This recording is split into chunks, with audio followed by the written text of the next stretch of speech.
হঠাৎ করে আমার খিচুড়ি খাইতে মনে চাইছে। তো রাতে ভাত ছিল অল্প, তাই ভাবলাম খিচুড়ি রান্না করি। শাশুড়ি আম্মুকে গিয়ে বললাম, আম্মু আজকে রাতে খিচুড়ি রান্না করি। সে বলল আচ্ছা ঠিক আছে। তো ঝটপট খিচুড়ি রান্না করলাম। আমি আমার দেবর, সে তো খিচুড়ি পাইলে আমাদের আর কিছু লাগেই না। তো আমার ননদুনি আর আমার খালা শাশুড়ি তারা তো গেছে ভান্ডারিয়া আমার আরেকটা খালা শাশুড়ির বাসায়। তো আপনাদের আগের ব্লগে তো বলেইছিলাম। তো আমি কিভাবে খিচুড়ি রান্না করি সেটি আজ আপনাদের সাথে শেয়ার করব। প্রথমে তো আলুগুলো ছোট ছোট করে কেটে নিব। খিচুড়ির সাথে আলু থাকলে তো আর কোনো কিছু লাগেই না। আলুগুলো কেটে নিয়েছি, এখন আমি পেঁয়াজগুলো কুচি কুচি করে কেটে নিব।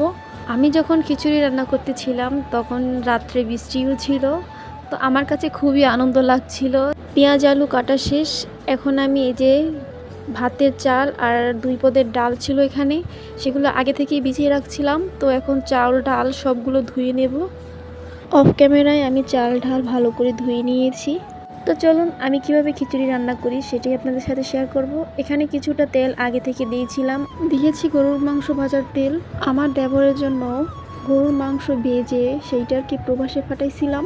তো ভাজা তেল অনেক ছিল, ওইটা ডিপ ফ্রিজে রাখছিলাম, সেই তেলটা এখানে অ্যাড করেছি।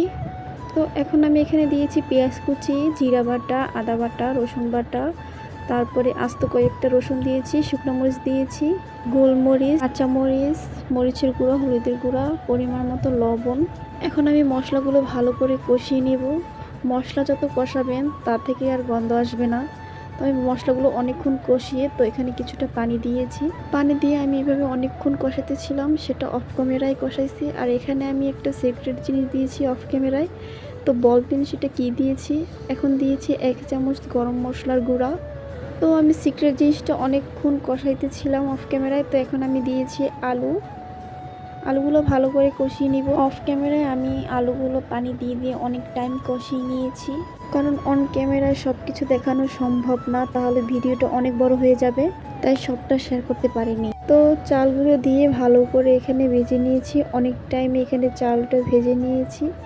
এই তো দেখুন আমার ভাজার কালারটা। চাল যতটা ভাজবেন চাল ডাল ততটাই আর কি খিচুড়ি ঝুরঝুরে হবে। তো চাল ডাল ভেজে এখন আমি পরিমাণ মতো গরম পানি দিয়েছি, আপনারা চাইলে ঠান্ডা পানিটাও দিতে পারেন। তো পানিটা দিয়ে আমি ঢাকনা দিয়ে দিয়েছিলাম। তো আবার 5 মিনিট পর ঢাকনাটা উঠিয়ে কিছুক্ষণ নেড়েচেড়ে দিয়েছি। দেখুন এখন বাজে 10টা 46, এখন আমার রান্না হয়নি। তো কিছুক্ষণ আমি মোবাইল চাপতেছিলাম রান্নার ফাঁকে ফাঁকে। এই তো আমার খিচুড়ি রান্না হয়ে গেছে। এই যে দেখুন কতটা ঝুরঝুরে হয়েছে। এখন আমি ভালো করে একটু ডেকোরেশন করে নিয়েছি। তো আজকের ব্লগটি আপনাদের কাছে কেমন লাগছে অবশ্যই কমেন্ট বক্সে জানাবেন। আর দেখা হবে নেক্সট কোনো ব্লগে। সবাইকে আল্লাহ হাফেজ, আসসালামু আলাইকুম।